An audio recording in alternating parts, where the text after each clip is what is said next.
Maşallah. Görüyorsun değil mi? Çık oradan çık.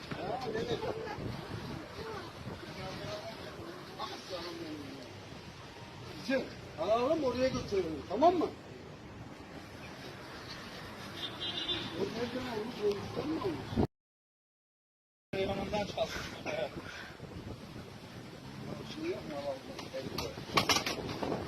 Gel. Gel buraya gel. Buraya gel. Gel. Ama var ya bu kedi gerçekten helal olsun. Akıllan ne ya? Hiç şey yapmıyor, Gel. bırakmıyor biliyor musun? Gel buradan gel. Buradan gel. Gel. Gel. Nereden?